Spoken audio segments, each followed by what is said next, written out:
लगा ली, जिसमें कुछ दिन सो लिया, खा लिया, मूत लिया, इतना काम कर लिया, बस थोड़े समय के बाद तुमने जो कमा के बना के खड़ा किया है उसमें से निकाल के लोग नदी के किनारे 2 कुंटल लकड़ियों में रख के ऐसी आग लगाएंगे कि एक भी हड्डी शेष बचने वाली।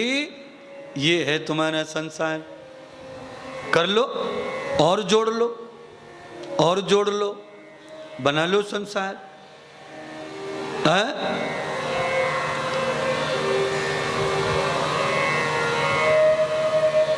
राष्ट्रपति की शपथ ली गई संसद में, तो राष्ट्रपति प्रथम नागरिक है देश का, पर उस शपथ समारोह में भी संत को बुलाया गया। प्रधानमंत्री जी ने ली तब भी संत गए।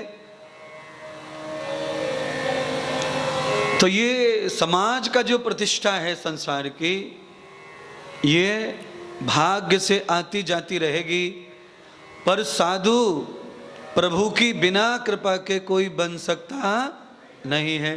राष्ट्रपति बनना भाग्य का खेल है, प्रधानमंत्री बनना भाग्य का खेल है। दुनिया भर के लोग लाइन में लगे रहते हैं भाग्य के लिए, पर भाग्य का फल भगवान देते हैं, इसमें कोई बड़ी बात नहीं है। जो हमारे भाग्य में वो हमें मिलता ही मिलता है। पर साधु बनने के लिए भाग्य नहीं चाहिए, कृपा चाहिए, कृपा। कौन कह रहे हैं? ये हनुमान जी बता रहे हैं सुग्रीव जी को। रावण ने सुग्रीव को जब लंका से बाहर कर दिया मार पीट के, तब ये संवाद आया। हाथ खड़ा किया नहीं किसी ने साधु के लिए, बच्चों को साधु बनाने के लिए। है पैर छूना अच्छा लगता है ना साधुओं का? साधुओं के पास बैठना अच्छा लगता है, तो अपनी औलाद को बनाओ ना ऐसा कि लोग आके पैर छुएं, बैठें। है किसी ऑफिस में नौकर बन जाएगा, चाहे बड़ी पोजीशन पे हो, पर कोई भी पैर छूने वाला नहीं है, कोई भी। और सुन लो, जो चाहे सो हो जाए, पर सेल्फी नहीं निकालेगा कोई तुम्हारी औलाद के साथ। खुद को इस तरह बनाओ कि दुनिया में लालच हो जाए, दिमाग में और दिल में दोनों जगह लालच होना चाहिए कि एक चित्र हमारा भी हो जाए इनके संग में, इतिहास जिंदा हो जाए। है हम रहें न रहें, ये रहें न रहें, पर ये चित्र हमें उनके मिलने की याद कराता रहेगा। कुछ ऐसा करो।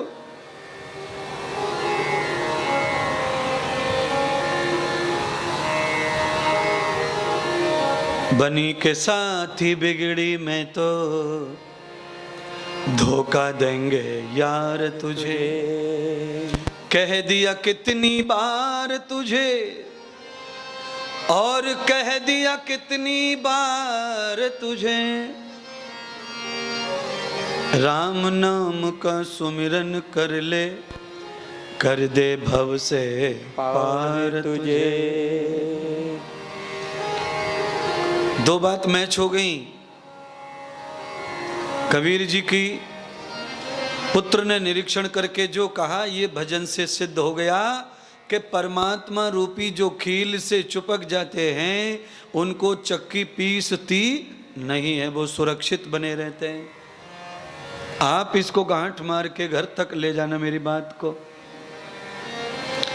कुछ बातें ऐसी हैं जो भूल जाओ कोई बात नहीं है, कुछ बात ऐसी भी हो सकती हैं इधर से सुनी इधर निकाल दो, कोई बात नहीं है। पर कुछ बात ऐसी हैं जिनको कभी नहीं बिसरना चाहिए। अच्छा शर्मा जी, एक बात बताइए, चाय में और दूध में और खीर में मक्खी गिर जाती है तो लोग उंगली से निकाल के नहीं फेंकते, चाय का कप ही कैंसल कर देते हैं, खीर की कटोरी ही कैंसल कर देते हैं, और वही मक्खी घी की बरनी में गिर जाए तो? महिलाएं बताएंगी इस बात का जवाब। देख लो, चालाक लोगों की महफिल बैठी है, मक्खी वही है खीर में गिर गई, ले जाओ खीर, दिखता नहीं, मक्खी गिर गई, दिखता है। चाय में गिर गई, कैंसल। और घी की बरनी में गिर गई,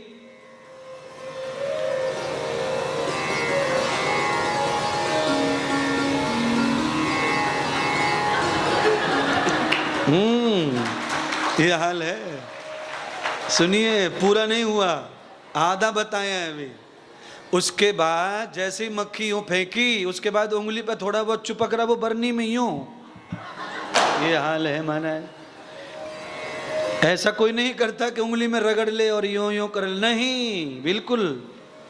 घी के पात्र पे उंगली पुछती है। मरी हुई मक्खी का घी बरनी में गया और फिर वो दिए में जाएगा, फिर वो राम की आरती में भी जाएगा। ये हाल है तुम्हारी भक्ति का। महात्मा इंद्रदेव नाम है हमारा। हम बड़ी खोज करते हैं हर चीज की, और तुम्हारी कुछ बातें ऐसी हैं जो गलती न समझते हुए भी गलती हो जाती है। अच्छा, ऐसा क्यों किया आपने? घी की मक्खी क्यों फेंकी? दूध की मक्खी क्यों नहीं फेंकी? दूध को क्यों फेंका है? बोलिए ना, बताओ तो सही। हाँ, अच्छा महाराज जी, रोटी में बाल आ जाए तो लोग रोटी को ही हटा देते। रोटी में बाल आया तो हटा दिया, कमाल की बात। थाली में बाल आ जाए तो नाराजी हो जाती है, दिल को घृणा सी होती है। थाली में बाल आया तो रोटी खाने का मन ही हट जावे है। अच्छा, बाल आया खाते हैं, कोई पाकिस्तान से तो बाल नहीं आया है, बम तो आती रहती है, फायरिंग होती रहे, पर बाल वहां से नहीं आया। इसका मतलब घर में किसी पूजनी के सिर का सम्मान है बाल। हाँ, समझ लिए।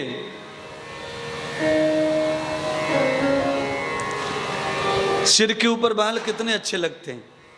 दवाई खाते हैं हम लोग, बाल न गिरे, बाल यहीं बने रहें, कभी ना जाएं यहाँ से। गोली खाएंगे, दवा खाएंगे, डॉक्टर पर जाएंगे, ट्रीटमेंट लेंगे, और वही बाल जब झड़े पूछे आंगन में उड़ता दिखता है तो घर की फूबरियाओं की पोल खुल जाती है।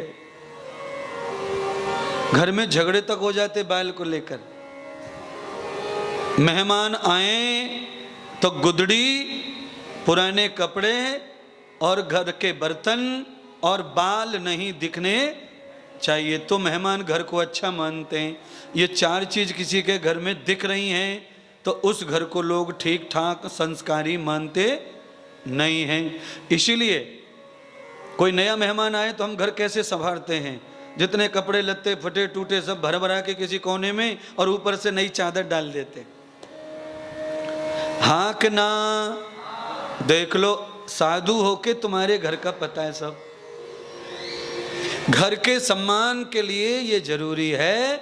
इससे ये सिद्ध हो गया है कि बाल, फटे कपड़े, झूठे बर्तन, फटी बिस्तर, ये कभी भी दिखने नहीं चाहिए। मेहमान आए चाहे न आए, पर रोज उनको हमें संभाल कर ही रखना चाहिए। क्योंकि असली जो मेहमान है वो बिना बताए आता है। उस मेहमान का नाम है राम। वो किसी को बता के आते नहीं है। वो कभी भी आ सकते हैं, कहीं भी आ सकते हैं, और किसी भी रूप में भी आ सकते हैं। अब बताओ, जी नौसेरा वालों, आज आए थे राम जी, गली में घूम रहे थे, हम उठे 3 बजे। कई घरों पे राम जी ने हाथ दिया है आशीर्वाद। हमने कहा सब घरों पे राम जी क्यों नहीं दे रहे आशीर्वाद? तो राम जी ने कहा, देखा नहीं दरवाजे पे प्याज के छिलके उड़ रहे? देखा नहीं? सब्जी के डंठल पड़े गोभी के। जिसके मेन दरवाजे पे प्याज का छिलका, सब्जी के तिनके, पत्ते पड़े रहते हैं, लक्ष्मी के साथ प्रभु पधारते हैं, पर घर को अनदेखा करके चले जाते हैं। इसीलिए नौसेरा वालों, सुबह सुबह उठ के सूर्य उदय से पहले लक्ष्मी नारायण का स्वागत चौखट को चूम के माताजी करना चाहिए। अपने देहरी को कौन कौन चूमता है सुबह? कोई नहीं। किसको पड़ी है? चलो, अगर एक आध हाथ उठा है, अगर वो सच है हाथ, तो मैं उनको बहुत बहुत शुभकामनाएं दूंगा, बहुत बहुत शुभ आशीर्वाद, बधाई दूंगा। आप अच्छा काम कर रहे हैं। हाँ, 4 बजे से लेकर सूर्य उदय तक स्त्री को स्नान करके चौखट को धोकर उस पर श्री राम श्री लक्ष्मी शुभ लाभ स्वास्तिक जो चाहे सो काट दो और थोड़ा चावल डाल दो, एक फूल चढ़ा दो। मैं ज़्यादा नहीं कहता, 11 बरस में गरीबी हट जाएगी और लॉटरी खुलना शुरू हो जाएगा घर में। फटाफट बच्चे लगेंगे, बड़ी बड़ी नौकरी, पैसे टूट पड़ेंगे घर में, आमदनी शुरू हो जाएगी, व्यापार बढ़ जाएगा, दुकान की बुद्धि आ जाएगी, व्यापार की बुद्धि आ जाएगी। जो रोना धोना चल रहा है वो समाप्त हो जाएगा। किसी भी पंडित जी पे जाके ज्योतिष दिखाने की जरूरत नहीं पड़ेगी। अच्छा, डॉक्टर पे जाके इलाज कराने की जरूरत कब पड़ती है? जब बीमार हो जाए, और बीमार हो ही ना तो डॉक्टर के पास जाने की किसको खुजली हो रही है? कोई नहीं जाना चाहता। हाँ, सही कह रहे हैं महाराज।